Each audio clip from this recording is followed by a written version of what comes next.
Happiness is not by chance but by choice. Namaskar. Welcome to Next IS. I hope you are doing well. In this video, we will cover major headlines of the Hindu, Indian Express, and Press Information Bureau. So, without wasting any time, let's start today's discussion. Now, recently, the war in Ukraine was high on the agenda in the meeting between Prime Minister Narendra Modi and Ukrainian President. Indian side reiterated its principled position and focused on peaceful resolution through dialogue and diplomacy. Both the sides signed 4 agreements, including humanitarian assistance by India for high-capacity development projects, cooperation in agriculture and food industry, cultural cooperation, and an agreement on medicines and drug towards regulation and quality control aspects. Prime Minister Narendra Modi also presented 4 Bhishma cubes to government of Ukraine, which will help in expeditious treatment of injured and contribute to saving precious lives. Each Bhishma cube consists of medicines and equipment for the first line of care for all kinds of injuries and medical situations. According to recent data, India's space sector has directly contributed about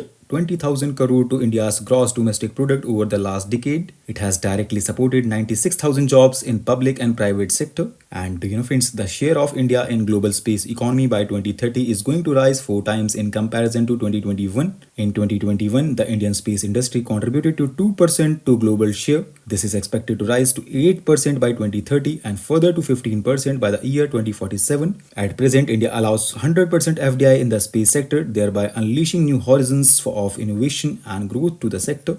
Now, recently, Chief Minister of Odisha announced the implementation of Subhadra scheme, under which 50,000 rupees will be provided over 5 years to 1 crore poor women aged between 21 and 60. Women who are receiving assistance of 1,500 or more per month or 18,000 or more per year under any government scheme will be ineligible for inclusion under Subhadra scheme. Now, Botswana discovered the world's second largest diamond. It is also home of the world's largest elephant population. Talking about Botswana, as you can see, it is a landlocked country dominated in geographical terms by Kalahari Desert. It is situated in the South African region and about 2/3 of Botswana lies within the tropics. It is bisected by Tropic of Capricorn and it is bordered by Zambia and Zimbabwe to the northeast, Namibia to the north and west, and South Africa to the south and southeast. Its capital is Gaborone and its highest point is Ciudolo Hills. Major rivers of Botswana are Limpopo, Okavango, and Shashe. Now, India and US have entered into a bilateral non-binding security of supply arrangements to ensure mutual supply of defense goods and services and address unanticipated supply chain disruptions to meet respective national security needs. Two sides also signed the memorandum of agreement regarding assignment of liaison officers as follow-up to the earlier mutually agreed decision to enhance information sharing between India and US.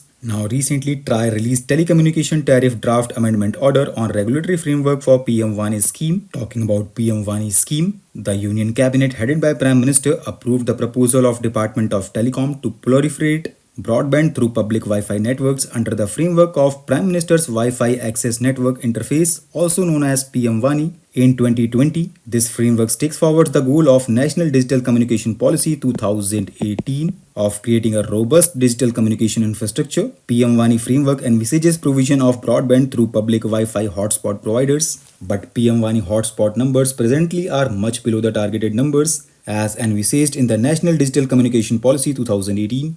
Next article talks about Deen Dayal Sparsh Yojana, which was launched by Department of Post for the promotion of aptitude and research in stamps as a hobby for generating interest regarding philately amongst you students. It is proposed to grant scholarship of 6,000 per annum to those meritorious students of classes 6 to 9 whose academic records are good as well as who have adopted philately as hobby. And last date for applying Deen Dayal Sparsh Yojana scholarship scheme is 18 September. Next article focuses upon PM Janman scheme, because recently government launched a nationwide campaign to inform and deliver benefits to particularly vulnerable tribal groups in 194 districts under the Pradhan Mantri Janjati Adivasi Nyaya Maha Abhiyan, also known as PM Janman scheme, which aims to provide essential services like housing, clean water, sanitation, education, healthcare, and better road and telecom connectivity to PVGT families. It focuses on 11 critical interventions related to 9 key aligned ministries and departments. And friends, India has more than 10 crore scheduled tribes population with 75 communities identified as PVGTs across 18 states and union territories of Andaman and Nicobar Islands. The PVGTs face significant challenges in social, economic, and educational areas. Next article talks about exercise Mitra Shakti, because recently it was concluded. Mitra Shakti is an annual training event conducted alternatively in India and Sri Lanka, and it was last held in Pune in November 2023. So with this, let's conclude today's discussion. Thanks for listening, and for regular updates, you can follow us on various social media platforms.